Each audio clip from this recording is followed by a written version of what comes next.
c'est important qu'on puisse à un moment donné dire que oui, même les banalités, oui, le racisme ordinaire, c'est quelque chose qu'on doit combattre parce que c'est ce qui amène aussi aux discriminations. Quand par exemple un bailleur HLM va dire qu'il discrimine une personne d'origine antillaise ou africaine parce qu'il considère qu'ils restent toujours entre eux ou parce que ces personnes font trop de bruit, ben, c'est une banalité, mais c'est ce qui crée aussi une discrimination. Donc je pense que c'est pour ça que nous, en fait, actuellement, on doit continuer à se battre par rapport à tout ça. Et c'est pour ça que je pense que ben, on va continuer avec Samuel, on va continuer sur, par exemple, le débat sur la banane avec Taubira. C'est pour ça que je pense que c'est important encore aujourd'hui qu'on continue à se battre et qu'on continue à mener des procès contre la parole raciste. Voilà, merci.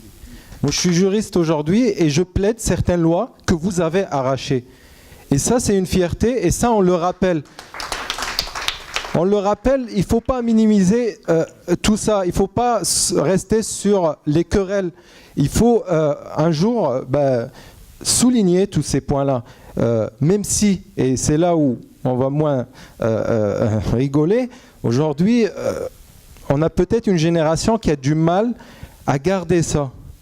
Et moi, mon combat aujourd'hui, au lieu d'évoluer et au lieu d'arracher, comme vous dites, autre chose, notamment le droit de vote, eh bien, on se retrouve à garder déjà ce que vous avez arraché. Et on a du mal. Pas plus tard qu'il y a 2 semaines, je suis en procès tout seul en partie civile contre une boîte de nuit. L'avocat de la défense suite à un testing, l'avocat de la défense ose aujourd'hui déposer, et il a déposé une QPC, c'est-à-dire une demande de constitutionnalité, sur l'article 275-3-1 qui nous autorise à procéder à des testings. Aujourd'hui, on en est arrivé là.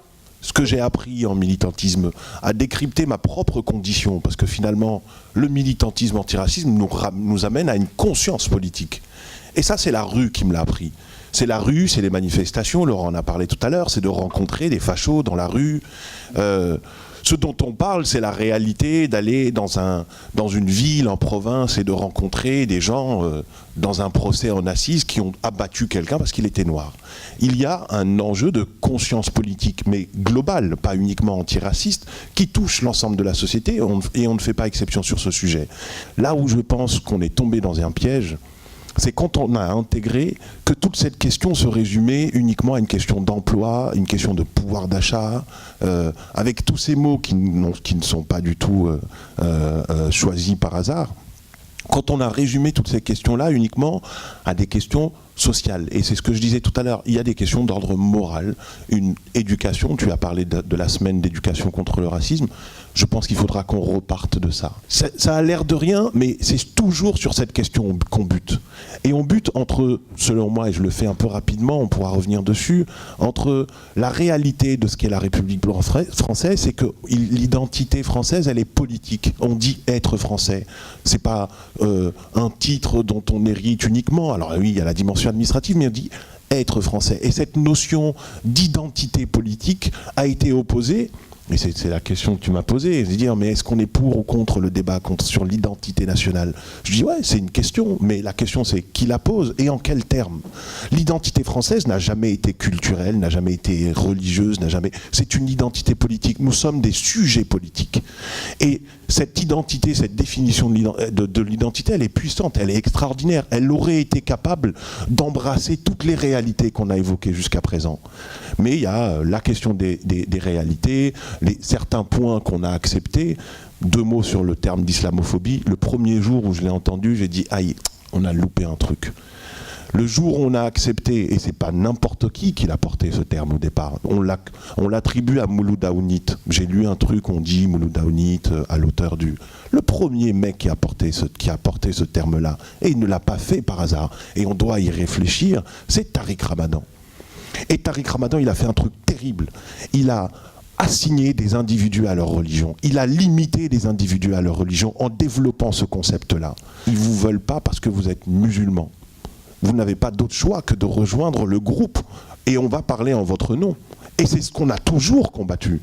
On a toujours combattu le fait qu'une personne qui n'a pas été élue démocratiquement, qui ne pèse que dalle, puisse se mettre debout et dire, voilà, moi je pense que les musulmans, c'est de la même manière, ce Conseil français du culte, mais ils ont mis le doigt dedans. Ce sont des politiques qui se sont emparés de cet outil. Ce n'est pas les musulmans de France. Ils sont représentants de qui les a élus, qui sait comment se passent ces élections, etc. etc. Donc ne nous interdisons pas de réfléchir à ces notions-là. N'opposons pas, et là-dessus je modérerai les propos de Claude, je ne pense pas que l'avenir du combat antiraciste sera uniquement juridico-syndicaliste.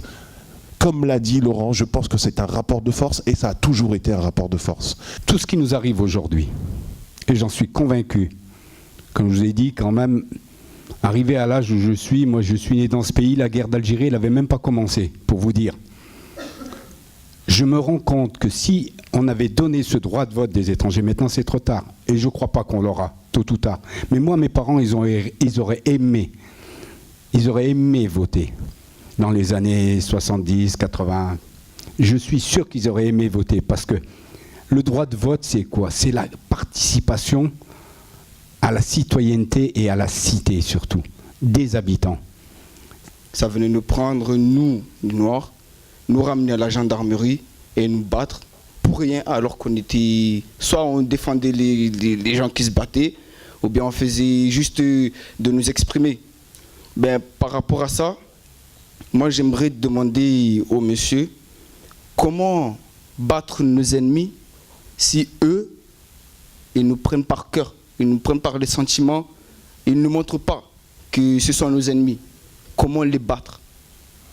Parce que si vous me dites la façon ou bien la manière comment les battre, je vous rassure que moi, à l'heure d'aujourd'hui, je serai le premier à participer pour qu'on bat nos ennemis. Quand on arrivait dans un quartier, où avant, moi je connaissais ce quartier, je savais que c'était un quartier mixte, d'un seul coup, ils avaient réussi à cloîtrer dans un quartier que des Africains, ou que des Antillais, ou en particulier à Marseille, où il y a beaucoup de gens des Comores et autres, c'est des grosses communautés, ils ont les encloîtrés dans un quartier. Et puis quand ils ne sont pas assez nombreux, ils les cloîtrent dans un immeuble. Quand ils ne sont pas assez nombreux, ils les cloîtrent dans une cage d'escalier. Tout le monde connaît ça dans n'importe quelle cité, n'importe où.